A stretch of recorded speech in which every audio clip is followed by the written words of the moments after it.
Partnerem odcinka jest aplikacja eSIM Saili.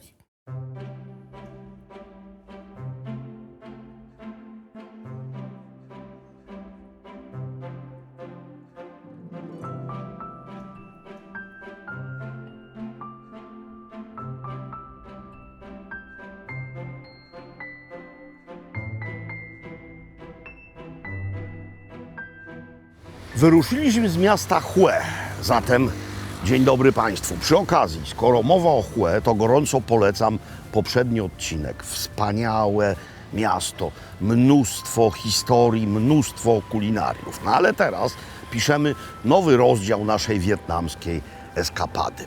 Jedziemy z Chłe do miasta Da Nang. I jak się jedzie w jedną stronę, albo i w przeciwną, z Da Nang do Chłe, to na trasie jest właśnie to miejsce. Laguna Lang Co. I tutaj jesteśmy z kilku powodów. No po pierwsze, jest to bardzo atrakcyjny przyrodniczo fragment morza, no laguna, czyli malutki fragment morza oddzielony jakąś naturalną przeszkodą od zasadniczego zbiornika. Ale skoro to miejsce jest płytkie i oddzielone, to ma również ogromne znaczenie gospodarcze i kulinarne. Właśnie dlatego tutaj jesteśmy.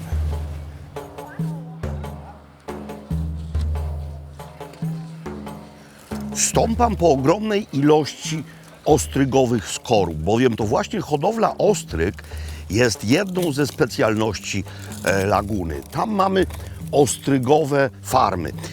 Ta metoda tutaj różni się od tej, która jest stosowana na przykład w Dalmacji czy we Francji. Tam do morza spuszcza się sznury, a tutaj spuszcza się do morza opony.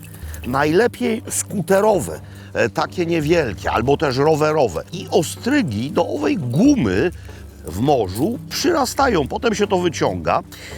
Wniosek stąd jest taki, zważywszy na ilość tych skorup, że tutaj sprzedaje się również, a może i przede wszystkim, ostrygi bez skorup. Przyjeżdżają ludzie i biorą ostrygi już oczyszczone. No w każdym razie Państwo tutaj sobie pielęgnują swoją łódkę, a z tego kiedyś być może wyrośnie góra. Góra ostrygowa. Jak jest dobry materiał, jak są surowce, to są i restauracje. No i są goście, bo droga między Chłe a Da Nangiem jest bardzo popularna również wśród turystów. No i to jest właśnie jeden z lokali, który już przygotowuje się na święto Tet. To nie jest prawdziwe, co nie zmienia postaci rzeczy, że jest ładne. Bo nie, drzewo też odlane z czegoś. Ale te gałęzie są prawdziwe. Zobaczcie, to jest bardzo ciekawa koncepcja. To jest odlew i tutaj wsadzają gałęzie i przyozdabiają je sztucznymi kwiatkami w zależności od potrzeby. Zmyślność niezwykła. Restauracje to są prawdziwe kompleksy, kombajny kulinarne. Zresztą zobaczcie w środku.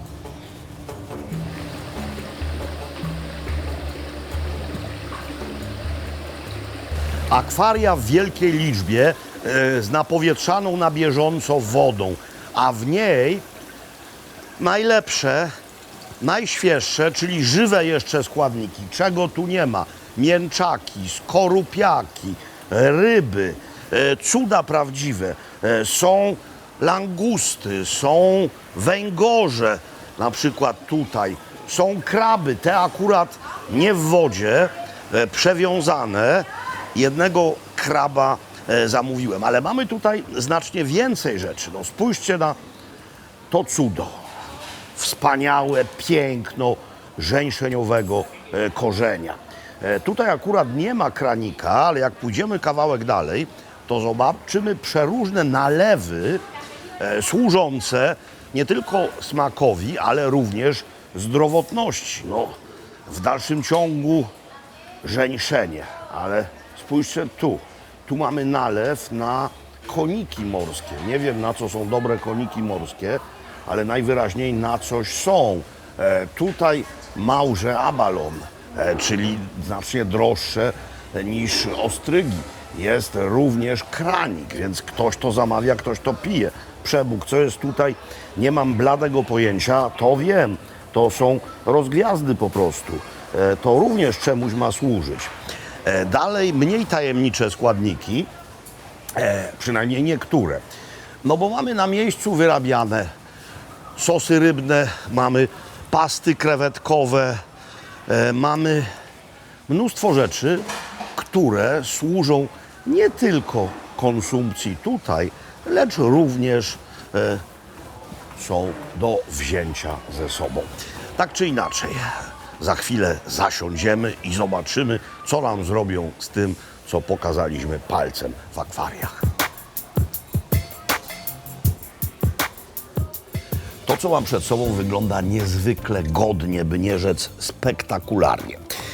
Jeszcze słów parę o tych dziwnych nalewkach, które widzieliśmy. No, dobroczynne działanie żeńszenia jest udowodnione. Czy czemuś służy, czy jakiejś zdrowotności służy nalew na konikach albo na rozgwiazdach, nie mam pojęcia. Wiem, że szkodzi tymże konikom i rozgwiazdom. No, ja tego nie zamówiłem. Zamówiłem zupełnie co innego. Zacznijmy od dania wegetariańskiego. To jest sałatka. Sałatka oparta o miejscowe wodorosty. No ale jest tutaj dużo innych rzeczy. Zawsze w Wietnamie mamy zabawę konsystencją. Więc mamy też chrupkość, ponieważ to jest makaron, surowy makaron wokół przesmażony. Mamy też karmelizowaną szalotkę. Do tego mamy sos z marakui, ale niech ja tej zieloności trochę w tym unurzam morskiej.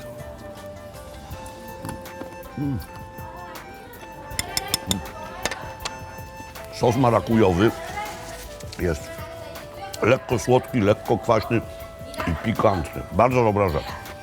To jest makaron. Makaron zupełnie inny niż ten. Tak zwany makaron celofanowy. Celafonowy chciałem powiedzieć. Czyli makaron, który się robi najczęściej ze słodkich ziemniaków, ale może być też z fasoli. Smażony z krabem, czyli mięso z kraba już tutaj jest. Natomiast obok ubóstwiam ten makaron, gdyż on wymaga tylko namoczenia, a potem po usmażeniu jest sprężysty, stawia ze mną opór. A wrócę do poprzedniej myśli. Tuż obok mamy kraba duszonego w sosie tamaryndowym. No ale to wymaga bardzo sporego zachodu. To wymaga włożenia rękawiczki, to wymaga szczypiec. Jeśli myślicie, że ja teraz będę to rozłupywał, że cały się uświnie tym sosem, to się mylicie. To zrobimy poza kamerą. To, co mogę teraz zrobić, to wziąć kawałek tutejszej niezwykle dobrej bagietki. Wpływ francuski. Ale naprawdę tutaj bagietki zawsze są arcychrupiące. Podano je po to, by móc sprawdzić, jak ten sosik wygląda przed rozłupaniem kraba. Więc sos tamaryndowy, tak, on jest zagęszczony odrobiną skrobi, pewnie kukurydzianej.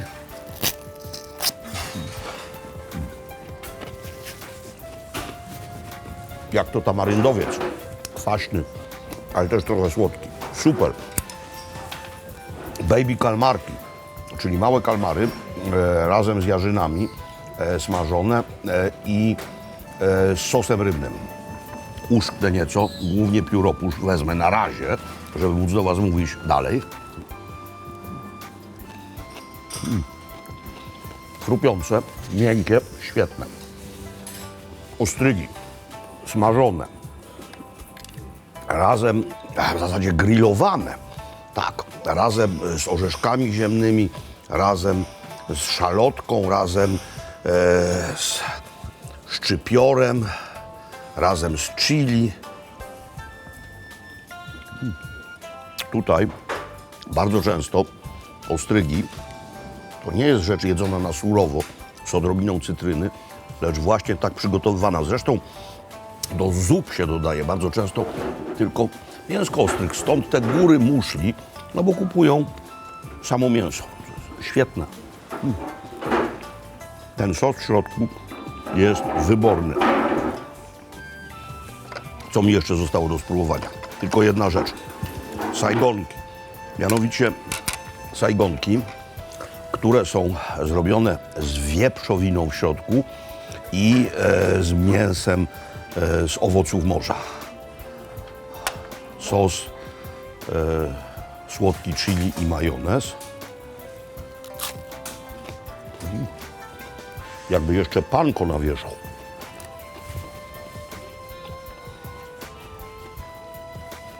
Czy to jest dobre? Tak, to jest bardzo dobre. Langko przywitała nas, bo to jest ona, Laguna, niezwykle godnie. Jesteśmy teraz, moi drodzy, w miejscu symbolicznym dla historii, kultury, ale nade wszystko dla klimatu Wietnamu. Jesteśmy na przełęczy Hai Van, zwanej morską przełęczą chmur, bo tak to się tłumaczy na polski. No i wszystko się zgadza. Tam mamy morze, a tutaj mamy góry annamskie, które bardzo często toną w chmurach. Jesteśmy na wysokości 500 metrów nad poziomem morza. I ta droga to była kiedyś jedyna droga łącząca Wietnam północny i środkowy z Wietnamem południowym. Mówiłem o klimacie, no tu jest chłodno, bo wysoko, ale tam niżej też jest chłodniej niż po drugiej stronie przełęczy. Tam mamy zmienne temperatury w zależności od pory roku. Po drugiej stronie mamy przez cały rok gorące. Dzisiaj już nie trzeba tędy jechać, ponieważ mamy pod owym masywem tunel, ale myśmy chcieli, by to zobaczyć i byście i wy mogli to ujrzeć.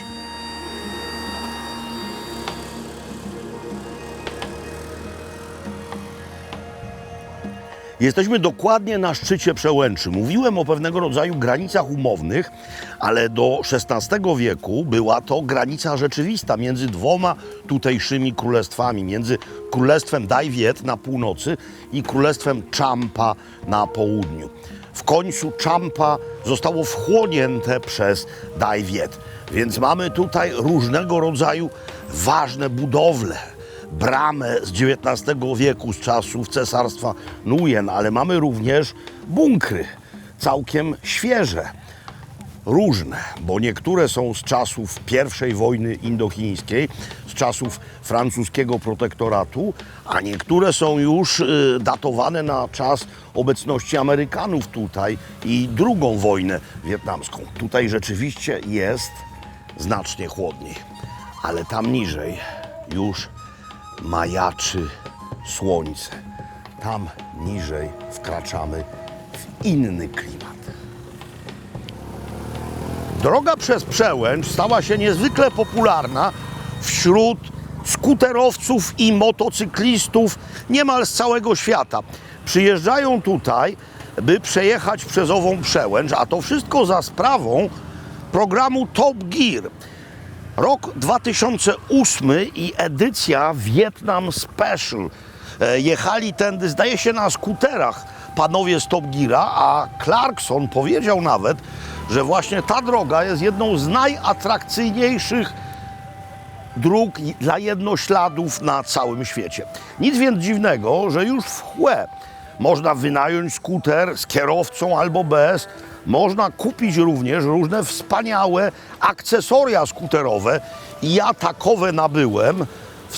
Przepiękne, przede wszystkim śliczne, ale również rozjaśniające gogle. Przydadzą mi się do Krakowa na Wespę. O, teraz dużo ciemniej.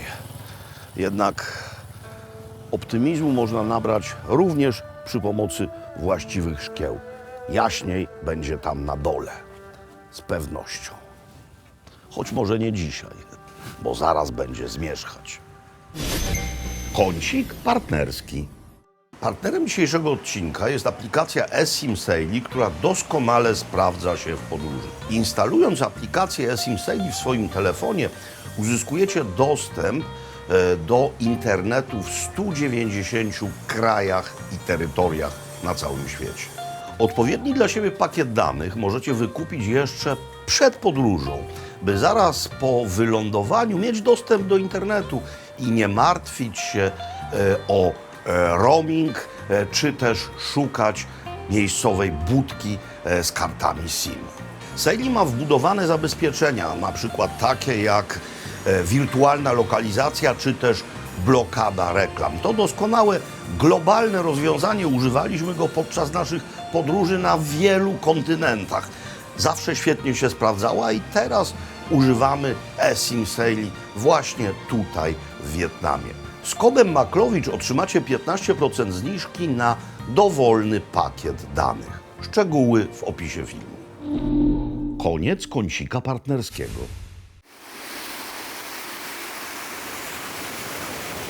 Ósmego marca roku 1965 na plażach Da Nang, czyli właśnie na tych plażach, wylądowali Marines, czyli amerykańska piechota morska. I to był początek faktycznej wojskowej obecności Amerykanów w Wietnamie, rozumianej jako obecność tutaj sił zbrojnych, a nie tylko wojskowych doradców, którzy rzecz jasna byli tutaj wcześniej.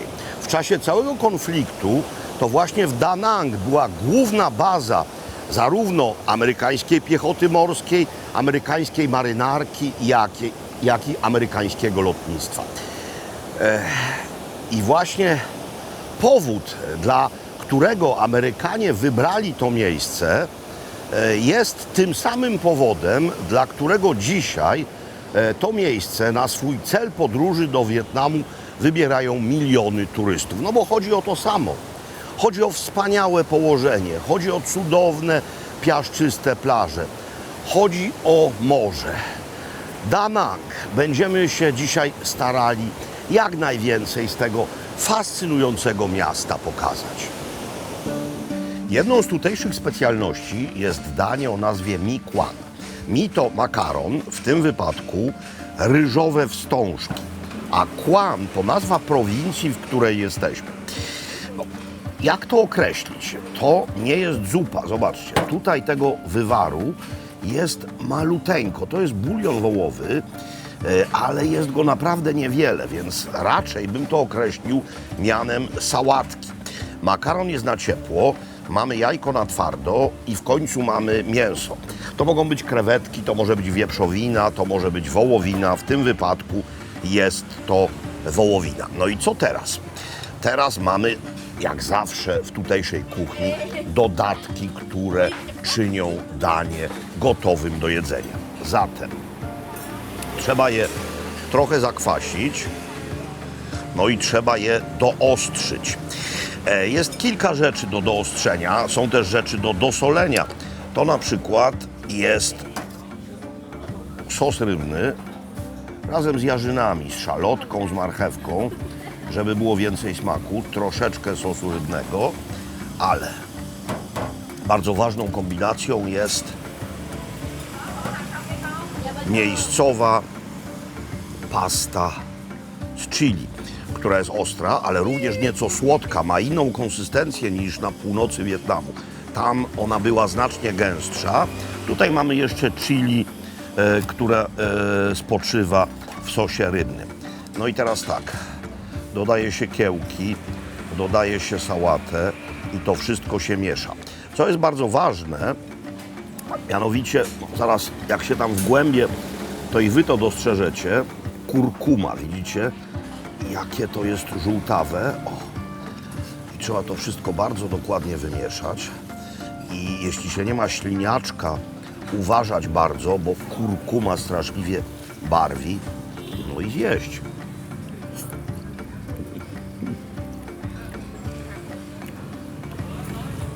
Ale dobre. Rzeczywiście ta pasta chili dodaje nie tylko kopa, ale również słodyczy. Świetna rzecz.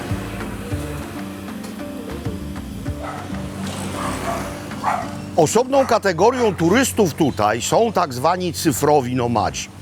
to ludzie, którzy podróżują, a zarazem pracują, czyli łączą pracę ze zwiedzaniem. No i jeżdżą na przykład po Azji Południowo-Wschodniej, mają ze sobą komputery i to właśnie dla nich powstały takie miejsca. Kawiarnie wyposażone w Coffee Workspace, czyli w miejsca do cichej pracy, gdzie można otworzyć komputer i zrobić to, co ma się do zrobienia. To jest właśnie takie pomieszczenie klimatyzowane. Miejsca, w których można nie tylko napić się kawy, różnych innych rzeczy, można niemal przez całą dobę coś zjeść. Miejsca, co najważniejsze w tym wypadku, wyposażone w mocny internet.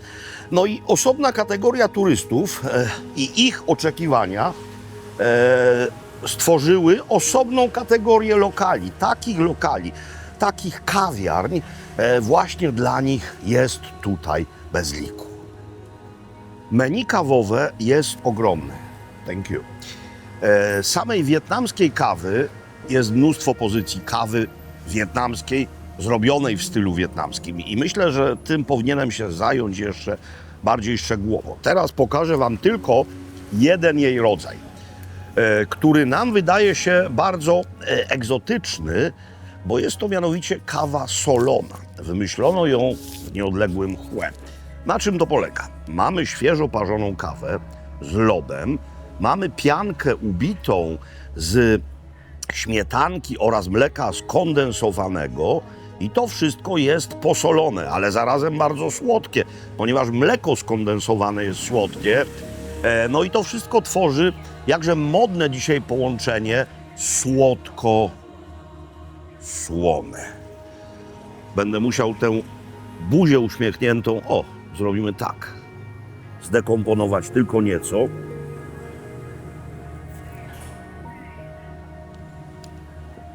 Wspaniała kawa w kategorii deserowej. Wracając do cyfrowych nomadów, tutaj raczej nie osiedlają się ludzie pracujący zdalnie na stałe, a jeśli to robią, to muszą po 3 miesiącach wyjechać i przyjechać znowu, no bo najdłuższym pobytem tutaj legalnym to najczęściej wiza turystyczna 3-miesięczna, potem trzeba na chwilę opuścić granicę, jeszcze raz przyjechać, ale ludzie, tak jak mówiłem, no po prostu jeżdżą miesiącami przez cały ten region świata, zmieniają kraje, miasta, plaże i przy okazji pracują i piją dużo takiej kawy. Dużo takiej kawy oznacza również niestety duży brzuszek, potwornie kaloryczna, ale kusząco pyszna rzecz. Wczoraj na Przełęczy wspominałem o królestwie Champa założonym przez lud Chamów. Lud Chamów, który zajmował się głównie morskim handlem. Wznosił wspaniałe świątynie i miasta, głównie z cegły. I to jest pora, by po raz kolejny wspomnieć o panu Kazimierzu Kwiatkowskim, o którym mówiłem przy okazji Pałacu Cesarskiego w Hue. To właśnie dzięki niemu jedno z miast Chamów, Misan, zostało odrestaurowane i jest wpisane na listę dziedzictwa UNESCO. My akurat tam nie będziemy, ale będzie jeszcze jedna okazja, by o panu Kwiatkowskim szerzej opowiedzieć. Ja tylko teraz dodam, bo o tym nie wspominałem w Hue, że jedną ze świątyń tamtejszego kompleksu cesarskiego po śmierci pana Kwiatkowskiego dokończył odnawiać jego syn Bartłomiej Kwiatkowski, również architekt, który podjął dzieło ojca. W tej chwili wkraczamy do Muzeum Rzeźby Chamów. Niezwykle charakterystyczna rzecz, ale to w środku. To są największe na świecie zbiory chamskich rzeźb, datowane od VII wieku naszej ery do wieku XV. Na czym polega niezwykłość tej sztuki, poza jej pięknem? Chamowie przyjęli elementy hinduizmu, zwłaszcza kult Siwy, ale później pod wpływem chińskim przyjęli również buddyzm. Zatem mamy w tej sztuce połączenie tych dwóch rzeczy. No i musicie wiedzieć, że Misan jest znacznie starsze niż Angkor Wat, którego sztuka jest dość podobna do tego, no bo to też jest połączenie hinduizmu z buddyzmem, ale to jest starsze. Jest tu jedna rzeźba, zwłaszcza z IX wieku, rzeźba z brązu, bo one są w większości z piaskowca, ale niektóre z brązu. No, nic dziwnego, że akurat przed nią stoją ludzie. IX wiek. Muzeum założyli Francuzi w roku 1915. Zresztą to właśnie oni jako pierwsi zajęli się naukowo spuścizną Królestwa Champa. To na podstawie francuskich prac naukowych profesor Kwiatkowski mógł, przybywszy do Wietnamu i podjąwszy swoje dzieło, odbudowywać, odtwarzać i restaurować miasto Nisan, które po wojnie było zniszczone, opuszczone i zarośnięte dżunglą. Ale więcej o tym, nie o samym mieście, o postaci pana Kwiatkowskiego, jak już się rzekło, w kolejnym odcinku. Trzeba przyznać, że to miasto ma rozmach. Nie jest ono wielkie na skalę chińską, ale już na europejską całkiem duże. Przeszło 800 000 mieszkańców, niektórzy twierdzą, że prawie 1 000 000, no zależy jak liczyć. Mnóstwo wieżowców po obu stronach rzeki, ale to jest wszystko kwestia ostatnich 20-25 lat. Wcześniej to wyglądało zupełnie inaczej. No i wspaniałe położenie nie tylko nad morzem, które jest tam, ale również nad rzeką. To jest bardzo ciekawa rzeka z racji swojej krótkości. Rzeka Han, która jest tworem 2 innych rzek, które już na terenie miasta łączą się, tworząc coś, co płynie przez 10 kilometrów i wpada do zatoki Da Nang w Morzu Południowochińskim. Najbardziej ikoniczny most miasta, most Smoka. My do tego mostu wrócimy, bo najwspanialsze w tym moście jest to, co dzieje się wieczorem w określone dni tygodnia.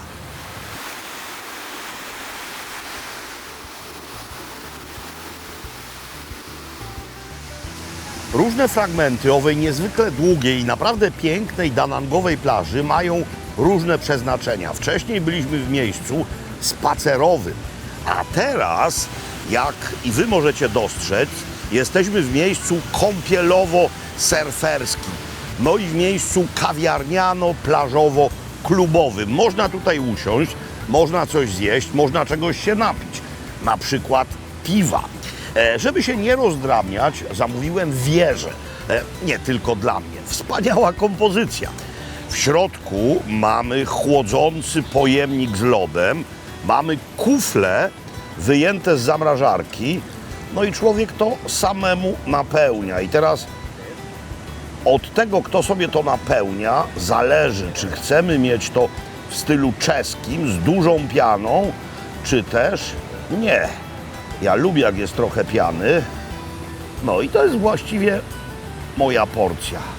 Lekkie piwo. Nie będę dzisiaj wyjątkowo dosiadał deski, ani się kąpał. Przed nami kolejne miejscowe cele. Podczas całego pobytu w Wietnamie wiele razy wspominałem o tym, że dźwignią tutejszej gastronomii jest specjalizacja, czyli lokale, które w czymś konkretnym, w bardzo często wąskim zakresie są wyspecjalizowane. I to jest właśnie taki lokal, Donald Chang się nazywa. Jest kilka filii tegoż i tutaj w zasadzie mamy tylko jedno danie o wielu obliczach.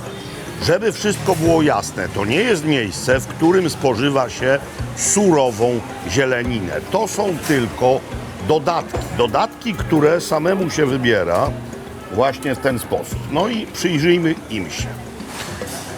To są kwiaty bananowca. Super rzecz. To jest szpinak wodny, w taki sposób pocięty, namoczony w wodzie, dlatego tak ładnie wygląda. No i możemy wziąć oczywiście to, co chcemy, ale mnie to wszystko niezwykle podnieca. No tu mamy kiełki, tu mamy rybią miętę, tu mamy kolendrę, tu mamy pachnotkę, tutaj mamy sałatę, mamy zielone mango, mamy ogórki. To wszystko będzie towarzyszyć czemuś, co za chwilę razem z sosami pojawi się na stole. Mięta zwykła. Piękna porcja. Sałata, a może troszeczkę. Nie przegiąłem? Nie. Wszyscy tu mają multum zieleniny.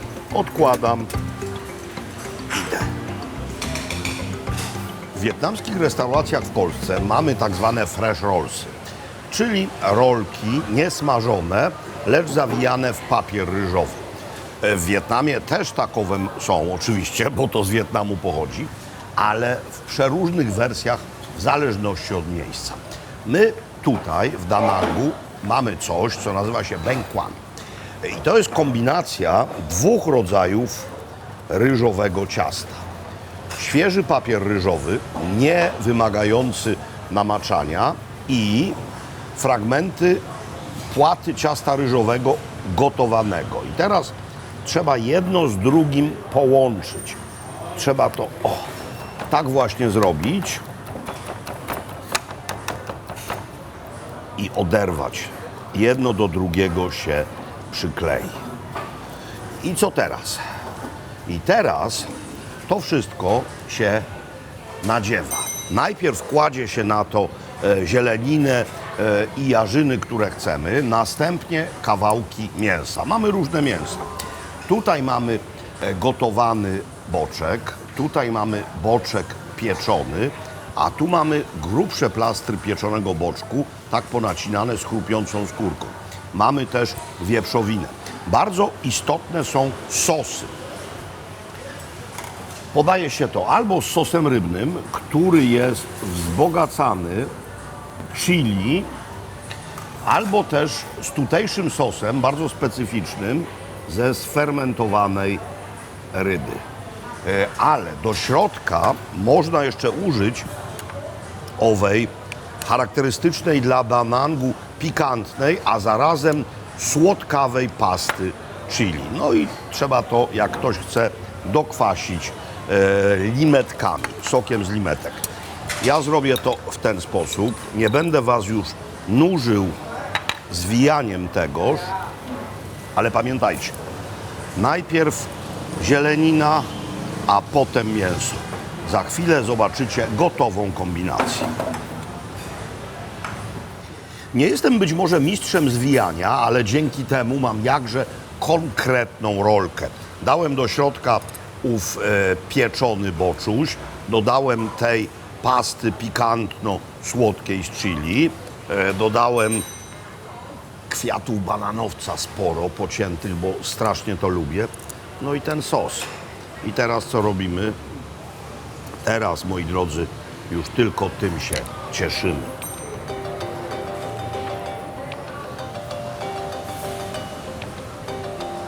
Cieszymy, cieszymy i cieszymy.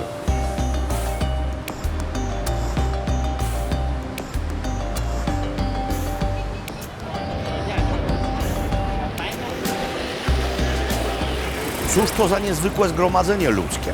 Byliśmy w tej okolicy za dnia, ale nie było tu wcale tłumów. A teraz tłumy po obu stronach mostu na rzece Han. Mostu Smoka. A chodzi o to, że ów smok w piątki, soboty i niedzielę oraz święta o godzinie 9 wieczór zaczyna ziać ogniem.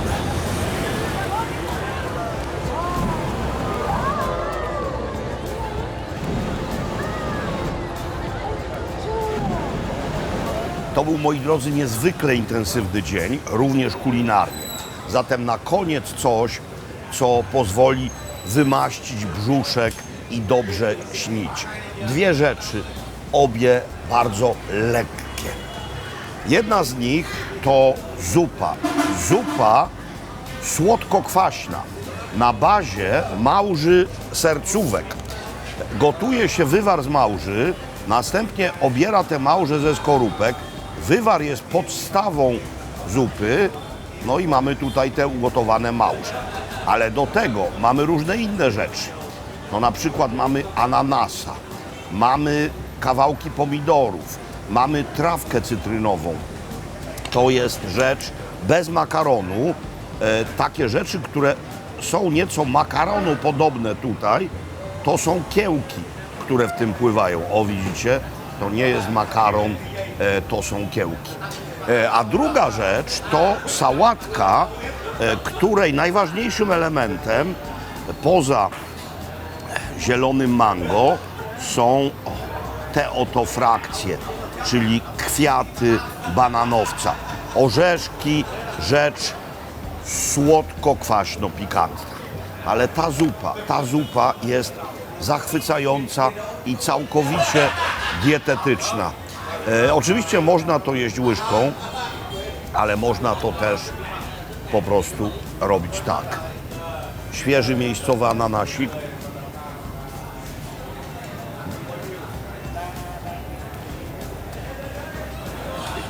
I ten wspaniały wywar. Moi drodzy, dobrych snów i tego wszystkiego, na czym Wam zależy. Do widzenia.